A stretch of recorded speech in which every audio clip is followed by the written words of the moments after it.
Le 7 novembre 2025 à 19h16, la Tanzanie a disparu du réseau mondial. Les écrans se sont figés, les radios se sont tues et une nation entière a été coupée du reste du monde en un instant. Ce n'était pas simplement une panne d'électricité, mais une crise qui a montré à quel point la démocratie peut être fragile face aux interruptions inattendues. Si un tel événement peut se produire dans un pays en apparence stable, comment un leader comme Ibrahim Traoré au Burkina Faso pourrait-il réagir face à une situation similaire? Une nation peut-elle vraiment être préparée à une telle perte de contrôle? La Tanzanie, un pilier de la stabilité en Afrique de l'Est, se trouvait brusquement confrontée à une réalité choquante, une panne d'électricité totale qui a paralysé tout un pays. Mais au-delà de la simple coupure de courant, cet événement a soulevé une question essentielle. Qu'advient-il d'une démocratie lorsque la voix du peuple est étouffée en pleine crise? Le président tanzanien Samia Suluhu Hassan, autrefois vue comme une réformatrice, se trouve maintenant sous une pression immense. La nation s'interroge. Est-ce la fin de la démocratie telle qu'on la connaît? Ou, au contraire, est-ce un test pour voir si un système politique peut résister à de telles interruptions? Les jeunes générations qui ont grandi avec l'Internet et les réseaux sociaux s'interrogent sur l'avenir de leur liberté. Ibrahim Traoré, qui mène une lutte politique pour l'instabilité dans la région, pourrait-il se retrouver dans une situation similaire au Burkina Faso? Cette panne d'électricité est plus qu'une simple défaillance technique. Elle est le reflet d'un système sur le fil du rasoir, prêt à s'effondrer sous la pression. La coupure de courant en Tanzanie, survenue le soir du 7 novembre 2025, a non seulement paralysé le pays, mais a aussi jeté un éclairage brutal sur la fragilité de la démocratie dans une nation censée être stable. Alors que les radios se taisaient et que les écrans des télévisions restaient figés, les rues de Dar es Salaam sont devenues silencieuses, presque figées dans le temps. Ce qui avait commencé comme une simple panne de courant s'est rapidement transformé en un test de résilience pour une nation qui se croyait à l'abri des crises de ce genre. Le système de surveillance renforcé de la présidente Hassan, autrefois salué comme une réponse aux menaces de sécurité, a maintenant été utilisé pour contrôler l'information en période de chaos. Les manifestations de l'opposition ont été rapidement étouffées et les partisans du gouvernement ont accusé les détracteurs d'alimenter la confusion. Ce qui aurait pu être un simple incident est devenu un moment décisif pour l'avenir politique du pays. Les jeunes générations, les plus touchées par cette coupure brutale, ont vu leurs réseaux sociaux bloqués et leurs appels à l'action réprimés. En tant que symbole d'une nouvelle ère de démocratisation, ils se retrouvaient impuissants, totalement coupés de l'information. La société civile, autrefois vibrante et active, se retrouvait dans l'obscurité numérique. Ibrahim Traoré, leader d'une nation en proie à des défis similaires, pourrait bien être confronté à des situations analogues au Burkina Faso. Alors que son pays lutte pour maintenir un équilibre politique fragile, l'ombre de la coupure d'Internet et de l'érosion des libertés civiles pourrait bientôt le rattraper. Que se passerait-il si une telle crise se produisait au Burkina Faso, un pays déjà confronté à des tensions internes croissantes? Et quelle serait la réponse du peuple de Traoré face à un monde numérique en panne, tout comme en Tanzanie? Ibrahim Traoré, un leader militaire du Burkina Faso, a émergé dans un contexte politique tendu. Tout comme la Tanzanie, son pays fait face à des défis internes et externes qui menacent sa stabilité. Traoré a d'abord gagné en popularité grâce à ses positions anticorruption et son discours de réforme politique. Cependant, au fur et à mesure que la situation se complexifiait, il a été contraint de naviguer dans un environnement où les attentes de la population se sont confrontées à la dure réalité de la gouvernance. Traoré est un homme pris entre l'idéal de liberté et les pressions internes qui menacent de faire éclater le pays. Le début de son mandat a été marqué par des espoirs de changement, mais rapidement, la violence et l'instabilité se sont intensifiées. Les attaques terroristes dans la région du Sahel ont exacerbé la situation, forçant Traoré à faire des compromis sur la manière dont il dirige. Les premières mesures qu'il a prises, en renforçant la sécurité et en coupant les libertés pour répondre aux attaques, ont eu un impact direct sur la population civile. Ces décisions, bien qu'ayant réduit les menaces immédiates, ont également alimenté les tensions au sein de la population, créant des fractures entre les partisans du gouvernement et ceux qui dénonçaient une restriction des libertés fondamentales. Tout comme les événements en Tanzanie, la réaction du peuple face à la répression de la liberté d'expression et à la manipulation des informations pourrait conduire à une dynamique similaire au Burkina Faso. Si le peuple de Traoré se retrouvait privé de sa voix, à l'instar des Tanzaniens privés d'Internet, quelle serait la réponse de la population? Le silence imposé par la coupure d'électricité en Tanzanie pourrait être un écho de ce qui pourrait arriver au Burkina Faso sous le leadership de Traoré. Le 7 novembre 2025, à 19h16, la Tanzanie a disparu de la carte numérique mondiale. Les écrans de télévision se sont figés, les radios se sont tues et un silence lourd a envahi la nation. Ce n'était pas simplement une panne de courant, mais un phénomène bien plus vaste. Une nation qui se trouve soudainement coupée de l'extérieur. Le pays, qui avait toujours été perçu comme un modèle de stabilité en Afrique de l'Est, se retrouvait plongé dans l'incertitude. À Dar es Salaam, la capitale, la coupure de courant a fait disparaître la vie quotidienne. Les marchés se sont vidés, les écoles ont été fermées et la vie s'est arrêtée. La première réaction du gouvernement a été de minimiser l'ampleur de la situation. Les autorités ont affirmé qu'il s'agissait simplement d'une panne de sécurité temporaire et ont assuré que la situation serait rapidement rétablie. Mais à mesure que les heures passaient, les rumeurs et les craintes se sont intensifiées. Les messages sur les réseaux sociaux, coupés après quelques minutes, ont révélé une vérité plus sombre. Des manifestations se produisaient dans tout le pays. À Arusha et Mwanza, des manifestants se sont affrontés avec la police, dénonçant l'incapacité du gouvernement à gérer la situation. Pendant ce temps, les leaders de l'opposition ont diffusé des vidéos clandestines appelant à la résistance. Freeman Mbowe, l'un des chefs de l'opposition, a envoyé un message enregistré. Si le système électoral est manipulé, la rue parlera. Ces mots résonnaient comme un avertissement. Le gouvernement, qui avait fermé les yeux sur les signes avant-coureurs de cette révolte, se retrouvait maintenant à gérer une crise de légitimité. La coupure d'Internet, au cœur du pouvoir de la communication moderne, est devenue un symbole de la crise politique plus large du pays. L'armée tanzanienne, habituellement un pilier de la stabilité, a été déployée dans les rues pour rétablir l'ordre. Cependant, à chaque minute qui passait, l'impression de contrôle absolu du gouvernement se dissipait. Les rues de Dar es Salaam, un centre névralgique de l'économie et de la culture du pays, sont devenues le théâtre d'affrontements entre civils et forces de sécurité. Les marchés sont restés fermés, les entreprises ont cessé leurs activités et les transports ont été paralysés. Au fur et à mesure que la situation se dégradait, la peur s'installait.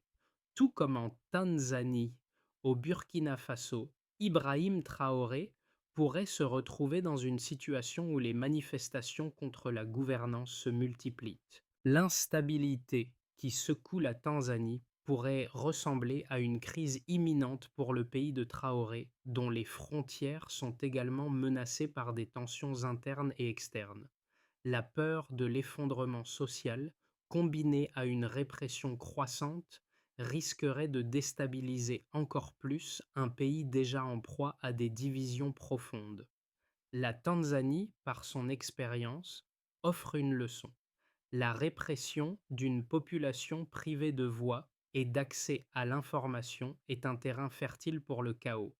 Ainsi, la coupure de courant, au-delà de son apparente banalité, a révélé une vérité plus sinistre, celle d'un contrôle étatique de plus en plus rigide face à une société qui s'effondre sous le poids de l'injustice et de l'inégalité.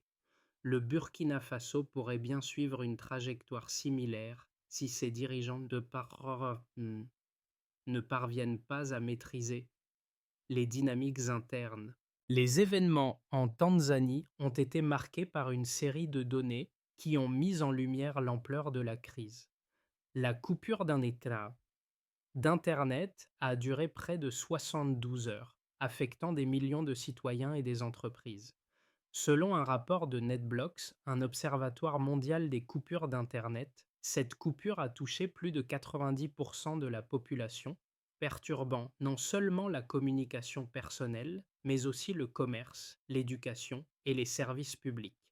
En outre, les pertes économiques liées à l'interruption des activités commerciales ont été considérables. La Banque mondiale a estimé que la Tanzanie a perdu environ 24 millions de dollars en seulement 3 jours de coupure. Cela a entraîné une réduction significative des échanges commerciaux, en particulier dans les marchés locaux comme ceux de Dar es Salaam et Arusha. Les détaillants ont vu leur stock périr, les producteurs de biens de consommation ont perdu des opportunités de vente et les transports ont été paralysés. En termes de communication, la perte d'Internet a privé des millions de Tanzaniens de l'accès aux informations cruciales, exacerbant encore l'isolement du pays. La crise a aussi révélé une tendance inquiétante, l'usage des technologies de surveillance par l'État. Avant la coupure, des données d'OpenNet Initiative montraient que la Tanzanie avait déjà mis en place des mesures de surveillance en ligne, notamment des restrictions sur les médias sociaux et une surveillance accrue des plateformes de messagerie. Cela a mené à un contrôle renforcé de l'opinion publique, limitant la capacité des citoyens à organiser des protestations ou à exprimer leurs préoccupations. Les chiffres de la violence policière pendant les manifestations sont également alarmants. Le ministère de l'Intérieur a confirmé qu'au moins 47 personnes avaient été tuées lors des affrontements, tandis que plus de 200 autres ont été blessées. Ces données sont corroborées par des ONG locales comme Human Rights Watch qui ont documenté les arrestations arbitraires et la répression des dissidents. Ces chiffres montrent à quel point la coupure d'Internet n'a pas seulement été une mesure technique, mais un outil pour renforcer le contrôle sur la population et prévenir toute forme de résistance. La comparaison avec le Burkina Faso est frappante. Si une crise similaire survenait dans ce pays, les conséquences pourraient être tout aussi dramatiques. Le Burkina Faso, en proie à des attaques terroristes incessantes, pourrait voir ses infrastructures de communication rapidement endommagées. Comme en Tanzanie, un manque d'accès à l'information, couplé à une surveillance accrue, pourrait étouffer les voix dissidentes et déclencher une crise encore plus profonde. Enfin, l'impact sur la jeunesse tanzanienne est un autre indicateur clé. Près de 70% des utilisateurs d'Internet en Tanzanie sont des jeunes âgés de 18 à 35 ans. Pour cette génération, l'accès à Internet est essentiel pour l'éducation, l'emploi et la participation civique. Lorsque ce lien a été coupé, cela a eu des répercussions immédiates sur les opportunités de développement personnel et professionnel, laissant de nombreux jeunes dans une situation d'incertitude totale. Passons maintenant à une analyse plus approfondie des défis auxquels Ibrahim Traoré fait face au Burkina Faso, qui sont comparables à ceux de la Tanzanie, bien que les contextes diffèrent. D'un côté, la Tanzanie, un pays historiquement stable, s'effondre sous l'impact d'une crise politique exacerbée par des coupures de communication. De l'autre, Traoré dirige un Burkina Faso en proie à des conflits internes et à une montée de l'insécurité, notamment à cause des attaques terroristes dans le Sahel. Dans les deux cas, il existe un point de rupture où la gestion des crises et la répression de la dissidence peuvent mener à l'effondrement d'un système démocratique. Concernant le contrôle des flux d'informations, dans le contexte tanzanien, la coupure d'Internet a eu des effets dévastateurs, non seulement en termes de pertes économiques, mais aussi sur la liberté d'expression. C'est un exemple de ce qui pourrait se produire au Burkina Faso. Dans un pays où les technologies sont de plus en plus utilisées pour mobiliser et informer, une coupure similaire pourrait désarmer la société civile et étouffer les protestations. Cependant, une telle action n'apporte pas une véritable solution à long terme. En Tanzanie, bien que la répression ait apporté une certaine stabilité temporaire, elle a également exacerbé le sentiment de méfiance et de colère au sein de la population, augmentant les tensions sociales. Si Ibrahim Traoré suivait cette voie, cela pourrait provoquer une radicalisation encore plus grande parmi les jeunes et les groupes de l'opposition. Concernant l'isolement international et ses conséquences, en Tanzanie, la coupure des communications a non seulement isolé la population localement, mais a également nui à la réputation internationale du pays. Des organisations comme l'Union africaine et les Nations unies ont critiqué la gestion de la crise. Au Burkina Faso, une mesure similaire pourrait réduire l'assistance internationale et les investissements, nuisant davantage à l'économie du pays déjà fragilisé. L'isolement international crée un cercle vicieux, car les pays ne sont pas enclins à soutenir des régimes perçus comme autoritaires ou répressifs. Ibrahim Traoré doit donc naviguer avec prudence, en équilibrant sécurité et engagement diplomatique afin d'éviter de sombrer dans ce piège. Cependant, certains soutiennent que, face à l'insécurité croissante au Burkina Faso, des mesures de contrôle strictes sont nécessaires pour maintenir l'ordre. Ils estiment qu'une répression temporaire pourrait être un mal nécessaire pour contrer les menaces terroristes. Ce point de vue, bien que valide dans un contexte de guerre, ignore les conséquences à long terme sur la société et les institutions. En Tanzanie, la coupure a renforcé les tensions internes, et une politique similaire dans un contexte déjà fragilisé pourrait aggraver la situation au Burkina Faso. À ce stade, l'ombre de la coupure d'Internet en Tanzanie commence à se dissiper, mais les conséquences restent profondes. Ce qui semblait être un simple accident technologique s'est transformé en un révélateur des vulnérabilités politiques d'un pays pourtant perçu comme stable. Pour Ibrahim Traoré, la leçon de la Tanzanie est évidente. La surveillance excessive et la répression des libertés publiques ne sont pas des solutions durables.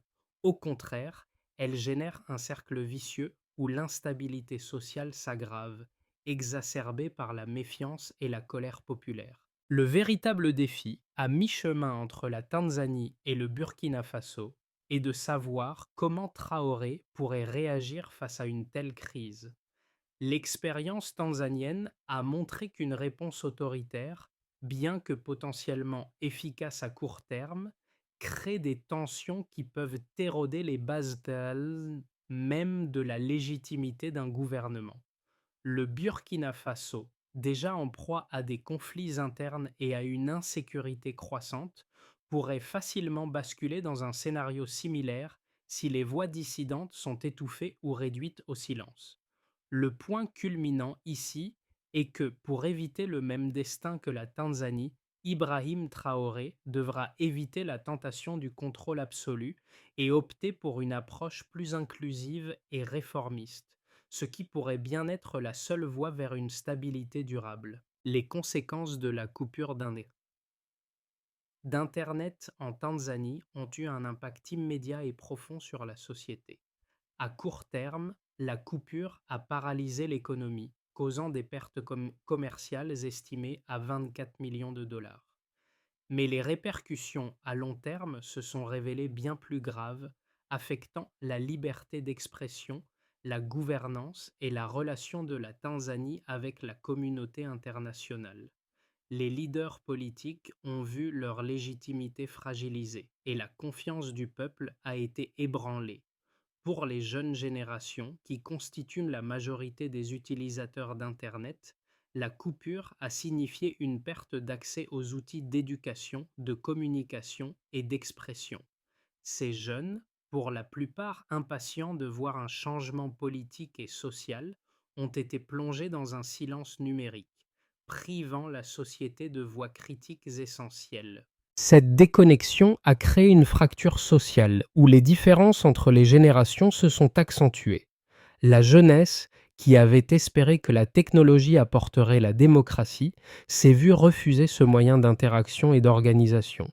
Les divisions internes, exacerbées par la coupure, ont également eu des répercussions sur la perception des droits humains en Tanzanie. Les organisations internationales de défense des droits humains ont condamné les actions du gouvernement et l'isolement numérique a poussé de nombreuses voix à se soulever.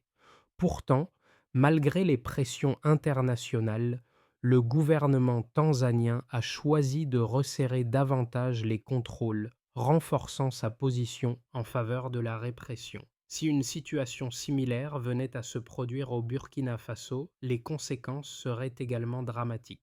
Ibrahim Traoré, bien qu'il ait gagné en popularité en raison de ses mesures de sécurité contre les attaques terroristes, se trouve confronté à un défi monumental. La fermeture de l'espace civique et l'isolement de la population entraîneraient une radicalisation croissante.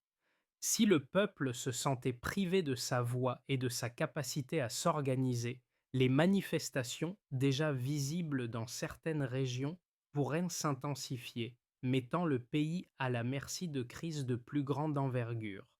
De plus, la déconnexion numérique en tant que méthode de contrôle pourrait accroître la méfiance envers les autorités.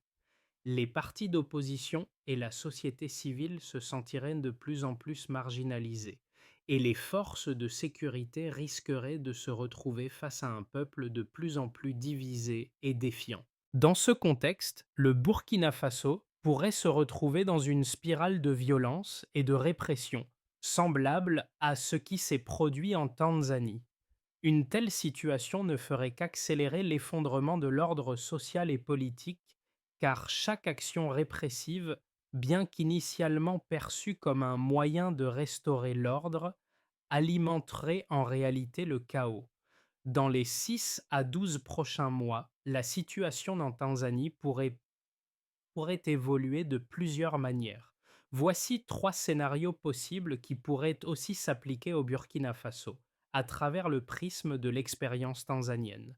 Dans le premier scénario, la stabilisation autoritaire, le gouvernement tanzanien, tout comme un potentiel leadership autoritaire au Burkina Faso, réussit à maintenir une stabilité temporaire en renforçant son contrôle sur l'information et en imposant des restrictions sévères sur la dissidence. Bien que cela permette de contenir la violence et les manifestations à court terme, la population continue de vivre dans la peur et la répression. Le gouvernement pourrait réussir à reprendre le contrôle, mais la confiance du peuple serait irrémédiablement brisée.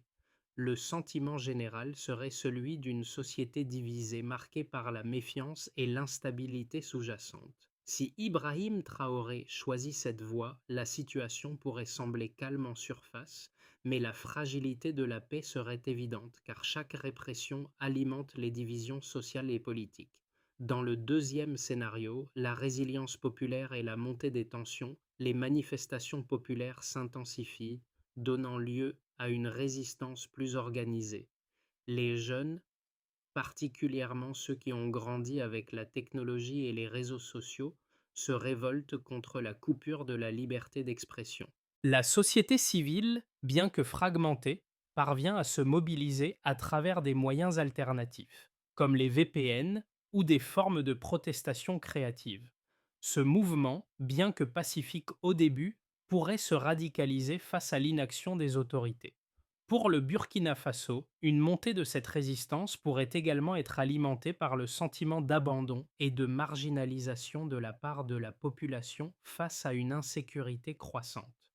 Si Traoré se retrouve confronté à un tel mouvement, la situation pourrait dégénérer rapidement en une crise plus large, avec des manifestations de plus en plus violentes et des tensions croissantes entre le gouvernement et les groupes de l'opposition. Dans le troisième scénario, le changement politique progressif, après des mois de répression et de mécontentement populaire, le gouvernement tanzanien entame des réformes politiques progressives en réponse à la pression interne et internationale. La Tanzanie pourrait voir la réouverture de l'espace civique et des réformes visant à garantir un meilleur équilibre des pouvoirs. Si ce scénario se produit au Burkina Faso, Ibrahim Traoré pourrait chercher à réconcilier les différentes factions politiques en initiant un dialogue national. Cela pourrait inclure la libération des prisonniers politiques et la mise en place d'un cadre de réforme pour renforcer la démocratie et les droits civiques. Cependant, ce processus nécessiterait de lourds sacrifices et une gestion habile de la part du gouvernement, tout en faisant face à des forces internes de résistance. Dans chacun de ces scénarios, les défis demeurent. La question centrale pour Ibrahim Traoré et son gouvernement sera de savoir s'il peut concilier sécurité, stabilité et ouverture démocratique, tout en évitant la répression excessive qui fragilise les sociétés sur le long terme. L'impact d'une coupure d'Internet et d'une répression politique brutale ne touche pas seulement les pays concernés, mais résonne à travers le monde entier, particulièrement en Afrique.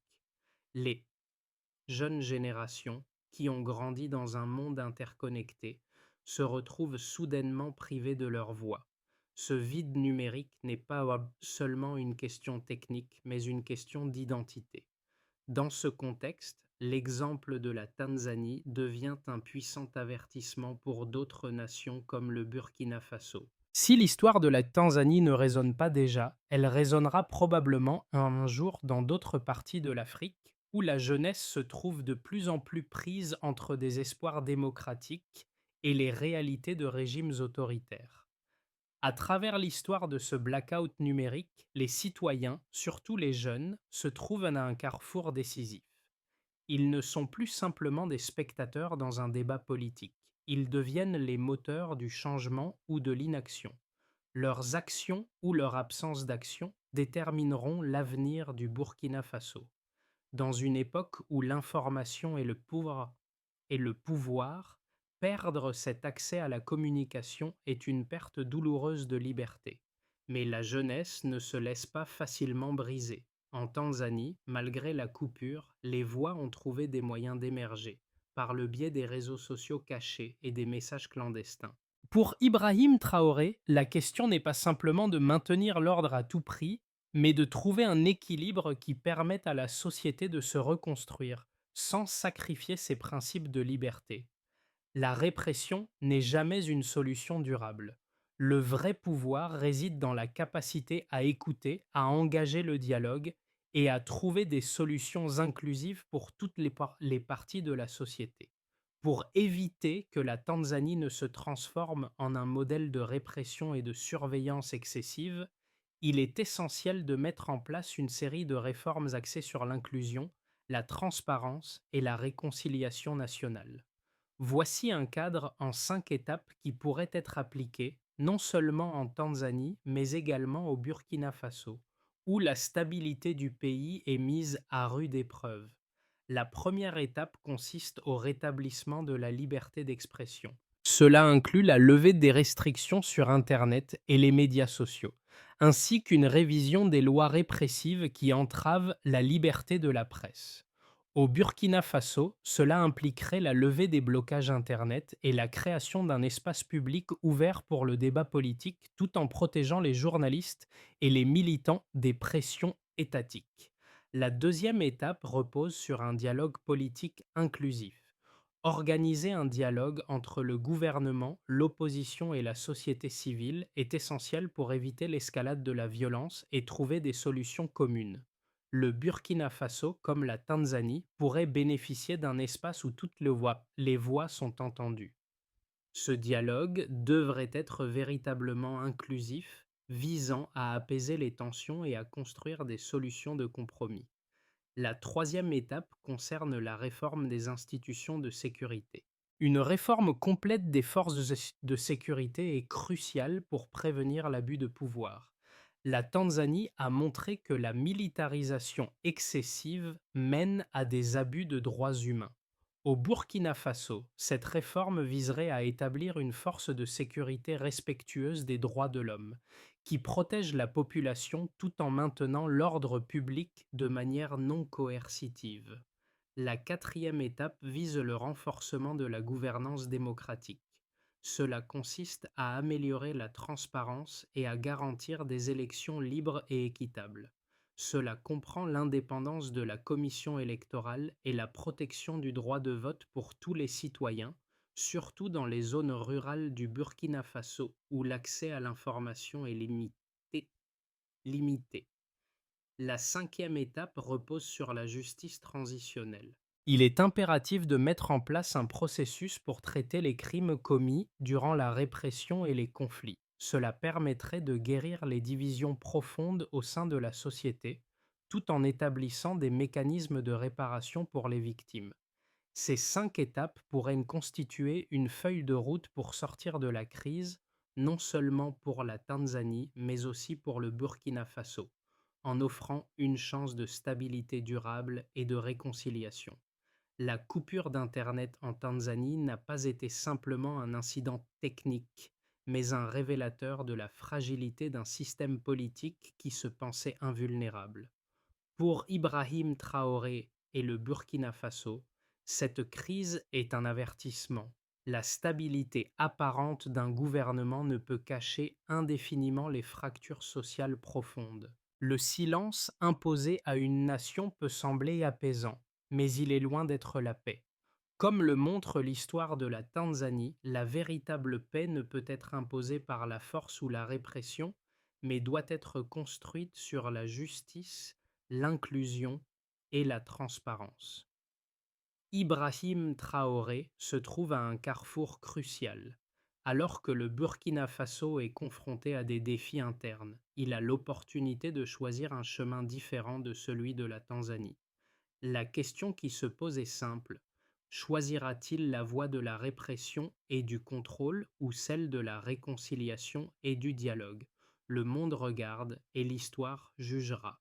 Mais il est clair qu'une nation véritablement libre ne peut prospérer que si chaque voix a la possibilité de s'élever et d'être entendue. Le Burkina Faso, tout comme la Tanzanie, doit se rappeler que la liberté est une responsabilité partagée et non un privilège.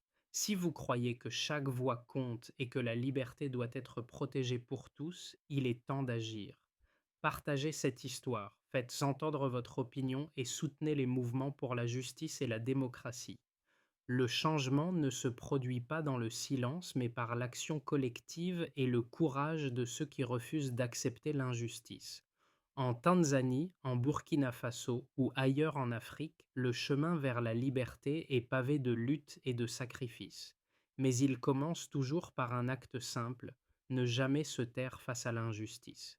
Si vous croyez que la liberté en Afrique mérite d'être défendue et que le silence ne doit jamais être une réponse, cliquez sur aimer et partagez ce message. Le courage est contagieux et ensemble nous pouvons faire une différence. La vérité finit toujours par émerger, même après les pires silences.